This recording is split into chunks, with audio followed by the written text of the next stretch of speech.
Sean, let's move on over to the thrilling overtime win for Texas as they knocked off and survived the late comeback by Arizona State. Biggest thing, and you tweeted this out, biggest thing that I see from this, one, Kenny Dillingham, amazing coach, proving that he is a riser in the industry despite being one of the youngest head coaches in college football. Not only a brilliant offensive mind, but also a guy that just knows how to rally the troops.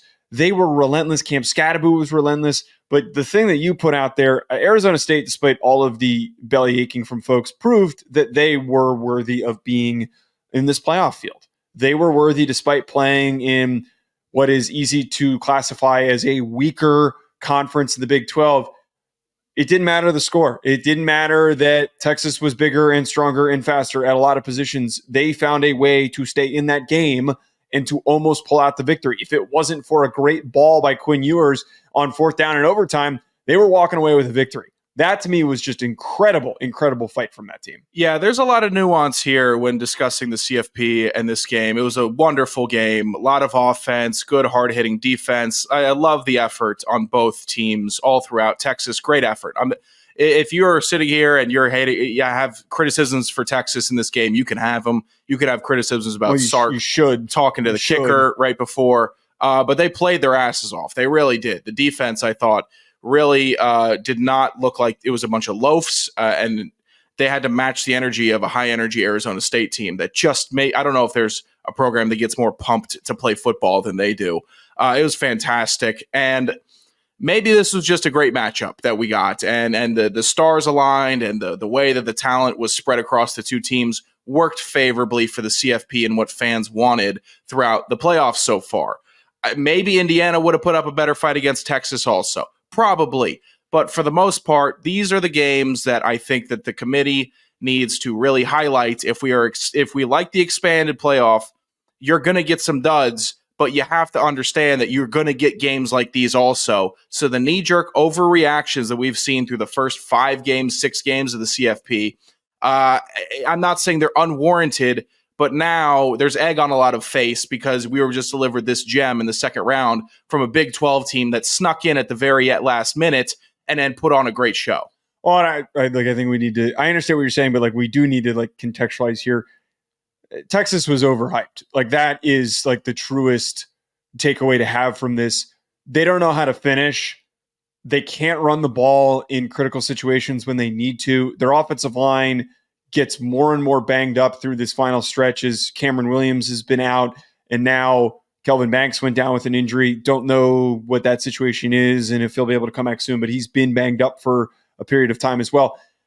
I still can't trust Quinn Ewers. I said this last week. I can't trust them. I can't trust them to just do what they need to do to close out an opponent that they do have an advantage on. That's the biggest part for me. Forget, we can do what we just talked about of, yes, Arizona State was worthy and whoever we wanted to play the game of should have been and should not have been. It's almost not fully necessary to talk about because those teams are now out of the mix. Texas is very, very much on watch of if they're actually a live threat for the national championship. I said after the Clemson game, I do not think that they are, and I am going to repeat and stick with that. I get that. That's not totally unfair. And if I'm looking at Ewers from a possible recruit perspective for the next level, cooling off a little bit on him. But I will note his 2 biggest throws in this game came in overtime, and they were both great throws. Don't they cancel each other out though with the bad pick that he throws? That pick was a good defensive play from Arizona State. Who would have thought that you're the Texas apologist? I am not a Texas apologist. Sounds like you are. I'm just not writing off the team just yet. They had a great win against Arizona State. I think Arizona State, if they play like this, could have pushed other teams remaining in the CFP to this exact same limit, to this same stretch, and we would have had a very similar conversation of A, B, and C quarterback that could have been Quinn Ewers. I thought that he had a couple big-time throws in overtime that matters to me. When the chips are on the table, fourth down, season's on the line, and he throws a touchdown, that's going to make an impact with me. I think it should with other people. That's a big throw. Come on, Joe. It's a big throw. Okay, but I'm always... I don't like doing that, forgetting the critical mistakes and bad plays that he had throughout the game. And it's not just him that are suddenly taken away because he made it's a great ball. You're right. It is a great throw. But at the same time, he's still turning the ball over when every single week we're saying, like, hey, can we trust Quinn Ewers to not have a bad, stupid turnover that gives the game back to the other team? I don't think that was a bad one. And I also, now we're going back through my he threw it. It's double coverage. He threw the ball into double coverage. I don't know. It wasn't the best decision, but it wasn't. It was a bad decision. Cataclysmic. I would even that. It kind of was cataclysmic. They got that back one out. into the game. I would cancel that throw out with the throw he made on 4th and 2 to the sideline. A perfect throw, perfect catch. That was a huge conversion at that point in the game. I tell you what, I've seen worse performances from Ewers, is what I would say. It wasn't a performance where I'm dropping stock and I'm selling immediately. I don't know, man. The way that you're phrasing this is like it just feels like you got to do a little mental gymnastics to justify this being a good game for Texas. It wasn't. It was bad. It was a bad game for Texas when they're supposed to be bigger, stronger, far more explosive than the Arizona State team that they just faced. I think they were probably more explosive, probably a little bigger. I don't know if I don't know if there's anybody on Texas stronger than Cam Scatterbo.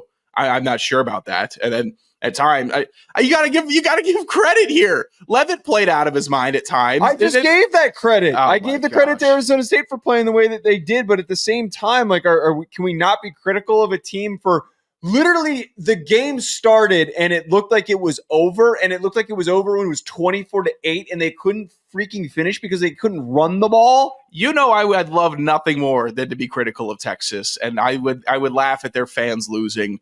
With my teeth out happily. Yeah, they couldn't run the ball today. That was bad. But they still won a really hard game. It was tight fought. I'm just saying I'm not hitting panic buttons here. I think you should be. Okay. Who are they beating? Right? Like, seriously, like, who are they gonna beat that they should be dogs moving on. They're the worst available team amongst those that moved on. At the current moment, because again, at the time of taping this, the Georgia-Notre Dame game has not been played. I think that even without the Georgia-Notre Dame game being played yet, as at time of taping, they should still be dogs in all the rest of their games going forward. But in a game where they were 14-point favorites over Arizona State, and Arizona State mustered up That's a performance. Cause for panic. Oh, my God. 14 points you were supposed to win by, and you couldn't do that. They still won. They were also up by 14 points and surrendered it.